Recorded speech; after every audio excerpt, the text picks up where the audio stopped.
A nova pesquisa Quest. Vou pegar aqui meu óculos e tal, enquanto o pessoal tá chegando. O suplício de Lulis e o desespero da Bobo News. Vai chegando aí, compartilhando ao máximo, enquanto eu compartilho aqui a nossa live nos nossos grupos. Dá só uma olhada nisso aí, ó. A desaprovação de Lula em 57%. Nós vamos ver juntos aqui isso. Vou mostrar junto com vocês agora. 57% da desaprovação do Larap, 40% da aprovação. Olha a cara de velório. Vai vendo aí, daqui a pouco eu vou falar. Não esquece de compartilhar, curtir aí. Deixa seus comentários enquanto eu vou distribuir a live. Tem um recado no governo, perdeu, passaram-se 2, o governo anunciou série de dívidas, o governo trabalhando, viajar, viu, próximo aliados, além de a enormidade, a gente vai analisar que o governo viu aí respirar um ar melhor, estão reclamando econômicos do ano. E aí, a aprovação. Olha só a cara de velório. Foi uma perda de tempo. Tem algumas pesquisas embasadas em 3 elementos. O primeiro deles é a economia. Já faz um tempo, olha sobre esse nome do Brasil, que eu tenho que não é mais ciente para não já ter aprovação. Eu acho que nessa rodada, para rodar. Eu vou, olha só os dados. A gente vai acompanhar junto a análise dos dados para passar para vocês. Daqui a pouco eu vou virar aqui. Vai chegando dando like, galera. Ó. De março, de janeiro a março, via lá a aceleração da preocupação, mais dia que piorar. Ali, 39. De março para maio acontece o inverso. Há uma desfala. Quando tem menos gente, claro, no caso de gente, além da maneira, para muito além. No caso dos alimentos também espirro. Está muito alto. Os alimentos falamos de rodada. Nesse acelerar a inflação, ou opção, inflação, caso 80 reclamavam, em março foi para 54% os que reclamam agora. Ou seja, os dados estão mostrando de maneira consistente que a população brasileira não está, embora os patamares continuem altos, ela não está tão. O grau de reclamação não é tão alto. Isso só pode ser interpretado como melhora. Tem outra explicação. O problema saiu do supermercado. Começou a sair do supermercado, porque os patamares. Vai vendo aí, eu vou comentando com vocês. Quando a gente contrasta. Vê só o tamanho do grosso. Nessa realidade, a economia brasileira, então, está começando a dar sinais de melhora. E compara agora com esse dado da aprovação do governo Lula por renda, eu peço a vocês para prestarem atenção lá no dado do até 2 salários mínimos. De julho do ano passado até agora, só aumenta o percentual de brasileiros de baixa renda que desaprovam o governo Lula. Nós estamos falando da base da pirâmide econômica, que é o foco eleitoral e político do Lula e do PT nas... Eu vou comentar tudo para vocês. Espera só um pouquinho. Estou deixando ele falar para depois entrar em análise. A economia, ela não chegou nos mais... Pelo contrário, os mais pobres são os que estão mais reclamando do governo. Por que eu estou falando isso? A câmera vai andar aqui para a direita. Entre 2 a 5 salários, o governo conseguiu estancar o processo de piora. De fato, né, vinha ali uma tendência, de outubro até março, piorava a cada rodada da pesquisa, até chegou agora em maio e houve uma reversão. Então, Sadi, o que a gente está vendo aqui? Embora a economia, e eu tenho sido nisso, seja um fator fundamental para entender a política, ela não é mais um fator exclusivo, ela sozinha não dá conta do fenômeno. Neste caso inicial, que eu estou mostrando para vocês os pobres brasileiros, ou os eleitores, a população de baixa renda, não tinham o efeito desta melhora econômica. Por quê? E aí eu tenho uma última para a gente conversar a respeito. Eu perguntei para os brasileiros, nos últimos 2 anos deste governo, a situação, a qualidade de vida da sua família melhorou, piorou ou ficou igual? Olha quem é que está me dizendo, pode passar o próximo gráfico, olha quem é que está dizendo que teve a vida melhor nesses 2 anos, é quem tem renda acima de 5 salários mínimos. Quem tem renda de mais de 5 salários viu de 32% para 37% me dizendo que melhorou a vida. Lá nos mais pobres, olha o que aconteceu, nada. A gente não teve estabilidade absoluta. Ou seja, o governo, de fato, está conseguindo ver a economia melhorar. Estão percebendo. Vamos lá. Deixa eu passar algumas informações. Eu quis mostrar para vocês o clima de velório. Deixa ele lá falando as coisas dele, porque eles estão tentando identificar onde é que está o problema. Eu vou passar para vocês aonde está o problema. Não é uma questão somente de alimentos, como vinha sendo falado. Os alimentos continuam altos, mas é uma atrapalhada à frente da outra. A sensação de corrupção, vocês vão observar, eu vou colocar daqui a pouco para vocês, aumentou a sensação a respeito da corrupção, aumentou a sensação de aumento de impostos, a violência está sendo fundamental e atinge geralmente as pessoas mais pobres. Então, eu fiz aqui uma pesquisa e essa pesquisa é violenta. Eu fiz uma análise. Como é que estava a situação? Eu vou mostrar aqui para vocês, ó. Quem me deu essa informação foi o ChatGPT. Vocês estão vendo aqui, ó. ChatGPT. E eu fiz questão de buscar. Eu perguntei ao ChatGPT como é que estava a pesquisa, né, de aprovação do presidente Bolsonaro em maio de 2021. Ou seja, no mesmo período anterior às eleições de outubro de 2022. Para fazer uma comparação. E olha só o que vocês vão ver agora. A aprovação de Bolsonaro estava em 24% naquela ocasião. E a reprovação de Bolsonaro, 45%. A pesquisa era do Datafolha de maio, não da Quest. e regular 30%. Acontece que a pesquisa atual da Quest coloca uma desaprovação de Lula em 56%. Ou seja, Lula está muito pior no mesmo período. A desaprovação está enorme em relação a Lula no mesmo período. Só que o que fizeram para que Bolsonaro naquela ocasião tivesse essa reprovação? Foi justamente neste período que eles instauraram aquela CPI da Covid, com Omar Aziz na presidência, aquela papagaiada toda, e ficaram martelando o dia inteiro em cima do Bolsonaro para fazer o Bolsonaro cair a sua aprovação. Nós temos alguma CPI nesse exato momento? Estamos vivendo uma pandemia nesse exato momento? Não. Portanto, a situação do Lula é muito pior, seja por você observar que ele tem uma desaprovação muito maior do que Bolsonaro naquela ocasião, seja pelo fato de que ele é a própria pandemia, ele é o próprio vírus. Ninguém hoje suporta o sujeito. Então, olha só, grau de conhecimento e opinião sobre proposta política. E eles continuam insistindo em querer dizer que o problema é comunicação. Mas eu avisei lá atrás que eu falei assim, gente, não adianta colocar marqueteiro. O problema é conteúdo. Você pode fazer o marketing que você quiser, se o seu conteúdo não prestar, as pessoas não vão te aprovar, seja qual for o produto, político ou não político. Então eles tentam procurar fantasmas. Não, foi o vídeo do Nicolas. O vídeo do Nicolas só expôs o que estava acontecendo no Pix, só expôs o que estava acontecendo com o INSS. E por que caiu a aprovação do Lula? Eu fui trazer outras informações para vocês, tá? Eu peguei a pesquisa completa. Pela primeira vez, a população católica, e vocês vão ver, eu vou colocar eles falando aqui, vocês vão ver o debate, a cara de velório. Pela primeira vez a população católica reprova mais o Lula do que aprova. 53% dos católicos agora reprovam o governo Lula. A mesma coisa acontece entre os mais pobres. Olha só, você ficou sabendo do escândalo do INSS? Olha o efeito Nicolas aqui agora, presta atenção na cara de velório. Para a população, né, com 16 anos ou mais. Quem é o responsável pela crise, pelo escândalo do INSS? Pode passar a próxima tela. A gente descobre duas. Primeiro, a oposição conseguiu se organizar e colocar todo o peso da responsabilidade no governo Lula. Entre eleitores do Bolsonaro, 53% acham que a culpa é do Lula. Agora, olha o governo. A base do governo não sabe dizer de maneira enfática quem é o responsável pela crise do INSS. Não, e tem um 13% que acha o governo Lula. Então, olha lá, olha o desespero da Sagui. Olha o desespero da Sagui. 13 é o próprio governo, 10 as entidades, 15 o Bolsonaro, ou seja, difuso, né? Muito difuso. Não há ali uma estratégia clara. Olha a cara da tal da Flávia Oliveira ali do lado, tuitando pedindo socorro pro governo. Este, obviamente, é um outro fenômeno, Flávio, que contribui para porque essa aprovação também não se recupera. Também estourou no governo Lula, no caso que estourou no governo Lula. É. Se você somar o governo Lula e o INSS na base do Lula, a base do Lula acha que o escândalo é do governo Lula, mas porque 15% acha que foi no governo Lula. Porque é do governo Lula. É de sindicatos, o irmão do Lula está envolvido, não adianta vocês ficarem aí gritando, olha só o desespero. Eu entendo de resolver, né? E aí é que eu pergunto, já pode começar a fazer pergunta ou tem mais tela? Olha o desespero, olha o desespero. Entre março e abril, que são as datas da pesquisa, uma oscilação dentro da margem de erro. Sim. Um escândalo desse tamanho no meio não é de todo ruim. Então, é que, para mim, a gente está olhando para um fenômeno que é parecido, Otávio, com o que eu vivi na Argentina com você na Libertadores do ano passado. Nós estamos... Podemos falar dois blocos, né? Nós estamos no segundo predileto do Guedinho. Nós estamos no segundo tempo da final da Libertadores. Tá 2-0 pro Botafogo e meu Galo não consegue emplacar um gol para virar o jogo. Se não fosse aquele 1-0 ali no começo do segundo tempo, a coisa tinha ficado pior. Então, para mim, o desafio é claro que os resultados econômicos sugerem que o governo estaria, nesse momento, desfrutando alguma recuperação. É isso que eles esperavam desde o começo, quando a discussão econômica acontece. Mas esse escândalo do INSS interrompe e, com isso, ele perde tempo de reação, que, na política, tempo vale mais do que dinheiro, porque a eleição acontece no dia X, né, no ano que vem. Mas é possível dizer já, com nesse primeiro semestre, que o INSS pegou mais para o governo do que a crise do PIX? Ótima pergunta, Sadi.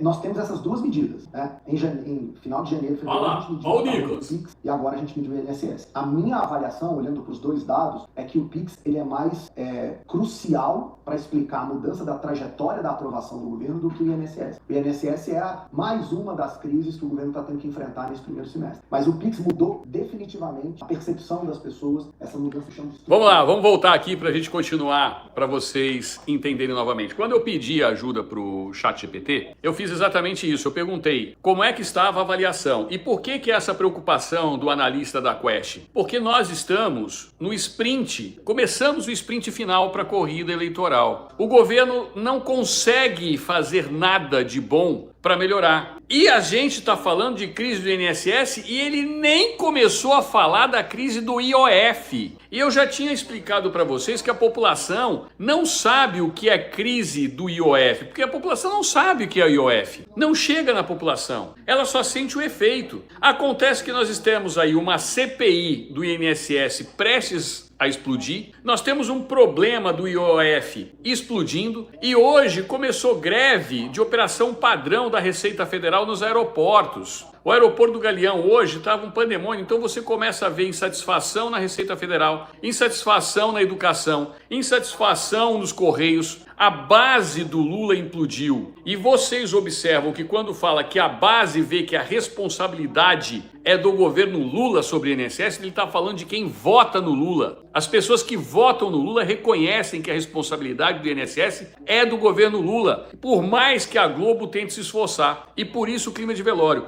Eu vou colocar um pouquinho mais para voltar ao restante e fazer novas análises aqui para vocês. Segura essa aí que o negócio está ficando bom. E foi muito preponderante, Pedro. Felipe, a desaprovação para quem recebe Bolsa Família cai de 67 lá no início da pesquisa para 51, é muita coisa. O fato de você perder apoio entre seus eleitores tradicionais é um problemaço, mas por outro lado pode ser considerado também, olha, se a gente tiver um outro olhar, é o eleitorado com que eles conhecem, sabe as necessidades e é mais fácil de reverter ou não? É mais dramático ou menos dramático? O pessoal de 2 salários mínimos é a mesma situação. Otávio, do mesmo jeito que essa pesquisa traz o cenário negativo para o governo, nessa ideia do tempo que a gente conversou, ela também traz esse alento, que é, se o Lula voltar a se conectar com a população de baixa renda da maneira que se imagina, né, ele tem totais condições de recuperar a aprovação, o apoio, a afinidade com esse grupo. Então, na minha visão, sim. Só tem um probleminha, se eu puder apontar. Aí veio o mas.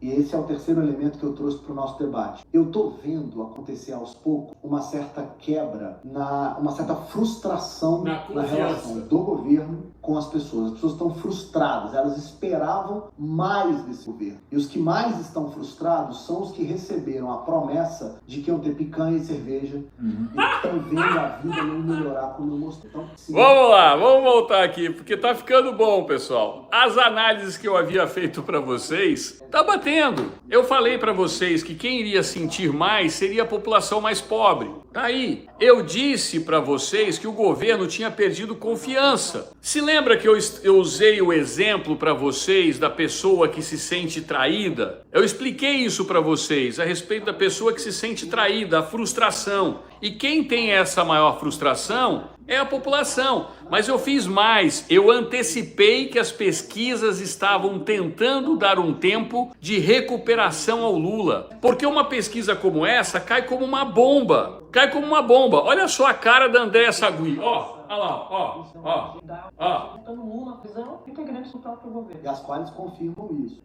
Então, esse tá vendo? Então, eu havia alertado a vocês que as pesquisas não estavam nada boas, que as pesquisas estavam péssimas e que quando chega a pesquisa real para vocês aqui, nós já temos as informações. Elas não estão na minha mão, mas os interlocutores, as articulações passam para a gente as informações de dentro dos partidos políticos. E eu estou informando vocês, estou trazendo para vocês e mostrando para vocês como é que funciona a política. E a melhor maneira de nós nos protegermos é termos as comparações. Então, quando eles tentam, veja só, a Globo tenta trazer uma notícia positiva de qualquer maneira. Não, mas como ele perdeu o apoio na base, então é mais fácil ele recuperar, porque é uma população que ele diz... Gente, é dramático, porque ele perdeu o apoio em quem acreditava. É a mesma coisa, e eu vou perguntar aqui para vocês, o seu marido, a sua esposa te traiu com a secretária, com o secretário, sei lá. Você confia novamente nele? Você vai confiar cegamente? Você pode até continuar com ele por uma questão de amor,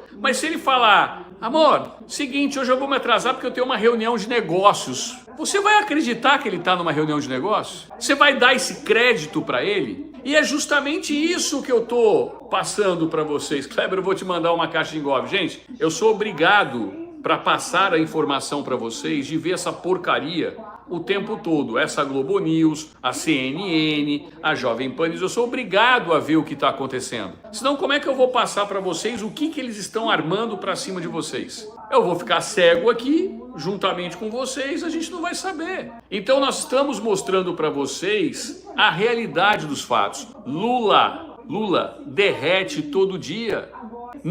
Eles não conseguem. Agora tá a tal da Flor, eles conseguem porque é o mesmo eleitorado, porque é a marcha. Vão tentar descobrir aqui, já colocaram culpa na comunicação quantas vezes, já falaram um monte de coisa, porque a economia vai melhorar. Essa é uma fórmula que nunca falha, Felipe. Na Flor, o modelo canônico de análise política diria que sim. Se nós estivéssemos vivendo uma situação normal, né, de temperatura e pressão política, a resposta direta para a sua pergunta é sim. O governo tem espaço para recuperar a popularidade nesse público de baixa renda, porque é o público menos ideológico, é o público menos, né, que está menos afeito a temas, a valores, a atitudes, eles estão mais preocupados com o dia a dia da vida deles. E o resultado econômico, os programas sociais, esses que você citou, o gás e a isenção na conta de luz, tem total potencial, né, para reverter aquela qualidade de vida que eu chamei a atenção anteriormente. A minha dúvida, e aí quando eu falo dúvida real, né, é se nós estamos vivendo num momento de temperatura normal, de pressão e temperatura normais. Eu vejo na sociedade brasileira um comportamento muito mais crítico do eleitorado. O eleitor está mais exigente, ele está mais chato, ele está mais crítico. E ele tem visto cada vez mais, eu já citei isso aqui no Estúdio I uma outra vez, né, conversando com o André, ele vê esses benefícios exigente, ele está mais chato, ele está mais crítico. E ele tem visto cada vez mais, eu já citei isso aqui no Estúdio I uma outra vez, né, conversando com o André, ele vê esses benefícios, esses programas como direitos e não como benefício. Ou seja, o governo terá que não só trabalhar para implementar os programas, fazer com que eles cheguem nas pessoas, mas sobretudo para fazer com que as pessoas entendam esses programas como benefício. Eu acho que esse é o desafio, de novo, da política e da comunicação que o governo tem. Você fala da gratidão automática, que não existe mais isso. Deixa eu pedir as outras telas e a gente continua comentando, porque o Felipe tem outros dados aqui pra gente sobre A gente falou de economia e do efeito... Deixa eu fazer um comentário antes para vocês. Mais pobres. A gente falou... Deixa eu fazer um comentário antes disso que ele acabou de falar. O que acontece? Quando você fala que as pessoas das mais baixa renda teriam condições de ter recuperação, porque isso seria, né, o ortodoxo, a análise política ortodoxa, é porque realmente o governo tem condições de implementar diversos programas para tentar estimular, para trazer essa população que não tem tanto acesso assim, não se preocupa com política. Mas veja o que eu venho falando para vocês há muito tempo, da importância dos influenciadores, de formação de influenciadores, de vocês entenderem de política. Isso tudo está estampado para vocês. Ou seja, o fato dos canais estarem mostrando para vocês 24 horas por dia o que está acontecendo é um contraponto à própria Rede Globo de televisão. E a mentira já não cola mais. Então essa é a dificuldade. Quando ele fala assim, olha, uma análise política ortodoxa, tal, etc. O governo Lula está melhor, igual ou pior que o governo Bolsonaro? Olha só a resposta. Só 40% falam que está melhor. 44% dizem que está pior. E olha só, o governo Lula está pior do que você esperava? Olha lá. Apenas que vocês se sentiram contemplados, ou super contemplados. 45% acredita que o governo está pior do que ele se esperava. O que eu percebo é porque educação política. Essa frustração em relação ao Lula do passado, ao governo Bolsonaro e agora até mesmo a expectativa individual, ela reflete muito o trabalho que eu acho que o governo tem que fazer, que é de retomar a credibilidade e reencontrar uma relação de conexão com o eleitorado, que é, Otávio, o eleitor que ele mais conhece, o eleitor de 2 salários mínimos. Felipe, eu queria te perguntar em relação a piso, né, de popularidade. Porque o dado dos 40%, ele tem se mantido, né? 41%, 40% de aprovação. E esse é o piso do Lula ou não necessariamente? Não. A gente tem uma estimativa na pesquisa, Flávia, que mensura o tamanho do bolsonarismo, do lulismo e ali das outras... Eu não sei se a produção consegue colocar esse gráfico. Olha só isso. É o último gráfico. Olha só isso. Então, se der tempo de colocar, a gente põe na tela só para te explicar. Mas o fato é, hoje a gente continua no mesmo patamar tradicional, que o Duda Mendonça convencionou chamar o Brasil de 30%, 30-30. Esses 30-30-30 continuam continuam acontecendo. Só que com um detalhe, a base hoje, o meio, está lá, 33% não conseguem se posicionar em nenhum lado, 14% se diz lulista petista, 11% se diz bolsonarista. Somados aos 14 lulistas, tem 15 que se dizem de esquerda, mas não gostam de ser chamados de petista, e tem 23 que são de direita, mas não gostam de ser chamados de 34% de um lado contra 29% do outro. 30 para cá, 30 no meio. O piso do Lula, eu diria que está mais próximo da soma daqueles dois grupos. 14 lulistas petistas, 15 não lulistas de esquerda. Ou seja, 29. Lula tem 29% e o Jacaré vem falando para vocês há meses de que Lula não passa de 28%. Está aí a verdade estampada nua e crua. Eu venho falando desse número para vocês faz tempo. Não passa de 28%. Essa é a realidade do Lula hoje. E aqueles 33% que vocês observam ali, que estão,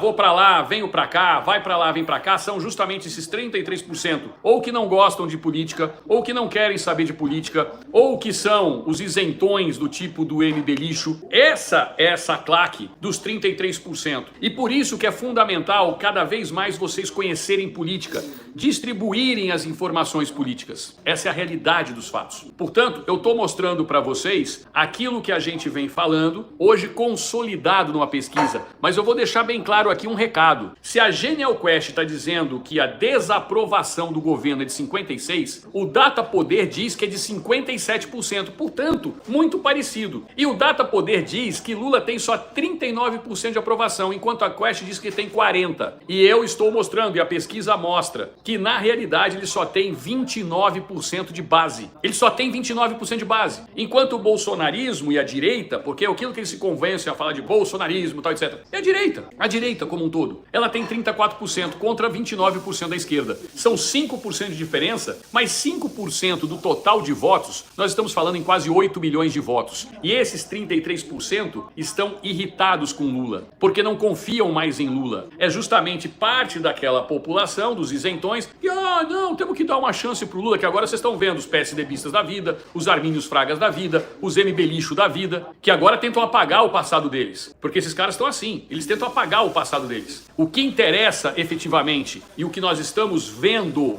é que ele não tem mais do que 28, 29%. Morreu aí. E isso não ganha eleição. Não vai ganhar a eleição. Então, quando você olha este retrato, pode melhorar? Pode. Mas é quase impossível. Porque a diferença, como eu trouxe aqui, o ChatGPT trouxe, e vou mostrar agora como é que está a situação em relação à população católica que eu falei para vocês. Olha só o gráfico da população católica. É impressionante. Lá no começo da década de 90, né, a taxa de natalidade do Brasil saiu de 10 para 1 ponto alguma coisa em uma década. A gente fez essa transição de maneira muito rápida. Eu acho que a segunda grande transição que a gente está fazendo é a religiosa, né? A expectativa de todo mundo que analisa sociologicamente o tema da religião é o de que houve um crescimento significativo dos evangélicos na população brasileira. A gente já vinha discutindo há muito tempo que o governo tem dificuldade de conversar com os evangélicos. O governo já disse que a estratégia, né, pelo que a gente lê nos jornais, era apostar na economia para ver se anula o efeito da religião pela economia. Por enquanto não está funcionando. 66% dos evangélicos rejeitam o governo. A novidade é o que está acontecendo no outro pedaço. Olha agora, só, seguindo meus irmãos católicos, a gente, né, tem mostrado, quando a câmera vai lá para o lado esquerdo, olha lá, está aumentando o percentual de católicos que dizem desaprovam. Mas por quê? Tem alguma... Então, esse grupo, quando eu abro essa informação, sabe, eu vejo que ele é um grupo de renda baixa, católico, mais conservador. Porque entre os católicos, você tem dois grupos. Tem uma ala mais progressista e uma ala mais conservadora. Aquela ala que está piorando a avaliação é a ala mais conservadora e mais pobre, que combina com a informação anterior de que a renda baixa está dada. Agora tem uma informação da pesquisa também, que é por região. Olha a cara da Ana Flor. No Nordeste. Olha a cara. E piorando no Sudeste. Olha lá, O dado do Sudeste... Vamos lá, meus irmãos, do Sudeste. 64% olha só. dos moradores do Sudeste rejeitam o governo. É um dado muito forte. Então 60 em março, né? Não 60. Então oscilou para 64. No Sul, o patamar continua muito alto de desaprovação, 62%. Quando a gente combina o Centro-Oeste e o Norte, por uma questão estatística, o número também continua piorando, 56% dizendo que o governo é ruim. No Nordeste, a gente observa pela primeira vez uma estabilidade de 6 meses. 54% aprovam. É a única região em que o Lula continua tendo mais aprovação do que desaprovação, com um detalhe. Nos últimos 4 ciclos eleitorais, o Lula ou o PT tiveram 70% dos votos, aproximadamente, no Nordeste. 54% de agora são obviamente preocupantes. A Quest ouviu 2004. Olha lá, olha a cara de velório. Vamos lá, meus irmãos nordestinos. E este dado é importantíssimo também. O que acontece? A região Nordeste, que antes dava 70% ao Lula, se antes 70% aprovava do Nordeste o Lula e dava 70% dos votos, né? Agora é 54%, uma queda vertiginosa. Embora ainda tenha mais aprovação do que desaprovação, este índice é desesperador para o governo, porque a região Sudeste, que é o contraponto à região Nordeste, porque a região Sudeste é a mais populosa do Brasil. E por que o Nordeste se destacava e todo mundo descia a lenha em cima dos irmãos nordestinos? Primeiro, porque o Nordeste é a segunda região mais populosa. Só que lá era muito voto pro Larápio e pro PT, sempre foi. Dessa vez já não tá assim. Em contrapartida, o Sudeste sempre deixou ali mais ou menos, ele perdia, mas não por tanta margem. Agora ele tá perdendo por muito, 64% de rejeição na região Sudeste, vim te matar. Dependendo da porrada que o Lula levar em São Paulo, não há Nordeste que salve. Por isso São Paulo é muito importante por ser o maior colégio eleitoral. Obrigado, vim te matar. São Paulo é muito importante, mas Minas Gerais também. São os 2 maiores colégios eleitorais. E esses 2 maiores colégios eleitorais estão na região Sudeste. E é isso que a pesquisa está mostrando. Então, meus caros, se a pesquisa está falando 57, você pode saber que está na faixa de 62, 63. E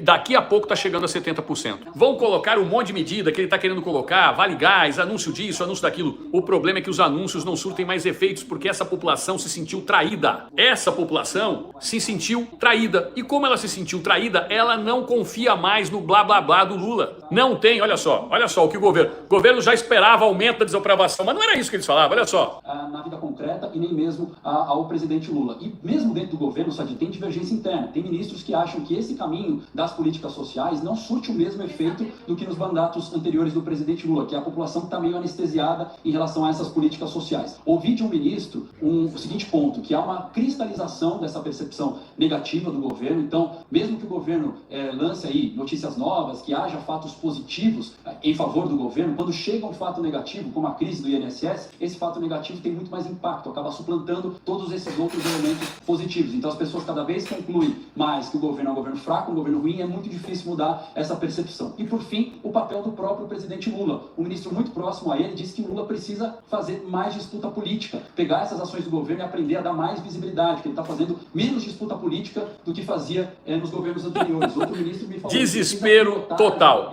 Eu vou encerrar que a gente vai voltar daqui a pouco com outra live, com mais operações, mas eu queria mostrar para vocês o pânico que já está instaurado dentro do governo, porque o governo já está sabendo disso, como eu já vinha falando para vocês há mais de uma semana, que isso já tinha sido detectado. A Paraná Pesquisas mostrava já isso regionalmente, como a última pesquisa no Espírito Santo, ou seja, nós estamos com uma desaprovação muito maior do que a Quest está querendo mostrar, segundo a Lana, para ela 70%. Para mim, eu sempre falo aqui, ó, eu digo para vocês, a gente tem aqui uma visão de que não passaria dos 28%, e a Quest agora está falando em 29%. Eu acredito que hoje, ainda hoje, ele tem cerca de 28%, não passa disso, mas a tendência é diminuir. E eu vou dizer aqui para vocês, passar uma informação, tá? Já existe uma ala do governo pedindo ao Lula para não arriscar a sua biografia política. Vocês vão ver isso já aparecendo na imprensa. O que acontece na prática? Eles têm uma avaliação de que se ele baixar de 40% a aprovação do governo, se a aprovação for menor do que 40%, ele não tem condições de concorrer novamente, porque ele vai ser derrotado por um candidato da direita e a esquerda se afunda, algo que a gente já vinha falando há bastante tempo. Então, vocês não descartem uma retirada de última hora do Lula de uma candidatura. Mesmo porque, com o Bolsonaro inelegível, ele imaginava que ele iria angariar votos, porque não teria o Bolsonaro na disputa.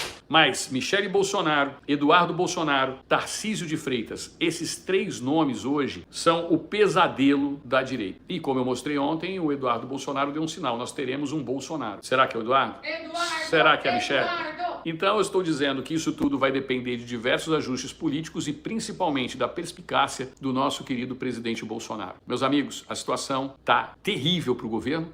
Lula já sabia disso antes, tá? Ele já sabia disso antes. Por isso eles marcaram ontem aquela entrevista coletiva numa tentativa desesperada de que ele, falando para o público, ele tentasse recuperar um pouco ainda da credibilidade. Não deu certo. E é o que eu falo. Se a pesquisa está dando 56%, antes de eu encerrar, eu vou mostrar aqui os dados para vocês do Data Poder 360, que eles ficaram quietos. Essa pesquisa do Data Poder 360 saiu ontem, mas a Rede Globo de televisão fingiu que não viu, porque estava desesperada querendo ver se tinha alguma solução para aparecer pela Quest hoje. E quando saiu a pesquisa do Data Poder foi ontem. Vamos ver se eu consigo pegar aqui, ó. Lula é pior que Bolsonaro para 45% dos eleitores, diz pesquisa Poder Data 360. 46% dizem que corrupção aumentou sobre Lula. Então, a pesquisa, olha só, 46% dizem que a corrupção aumentou sobre Lula. E essa pesquisa do Data Poder 360, que vocês podem ir lá e pegar, ela traz muitas informações interessantes. 31% dizem que o governo é principal responsável pela fraude do INSS. E assim vai. Então, quando você pega a Poder 360, ela mostra que Lula só tem 37% de aprovação. Só 37%, segundo a Data Poder 360. Para quem estava esperando 40% como teto, se ele chegar a 40% lá na reta final, ele pula fora e ele não vai disputar, tá bom? Se Michele não vier à presidência da República, ela será a mais bem votada senadora da história do Distrito Federal. Ela não vem a deputada federal. Michele vem a senadora pelo Distrito Federal se ela não vier à presidência da República. Tudo posso naquele que me fortalece. Quem nos fortalece é Deus. Fiquem todos vocês com Deus. Um abraço a todos vocês. Fiquem com Deus. Até daqui a pouco. Tchau, tchau, pessoal.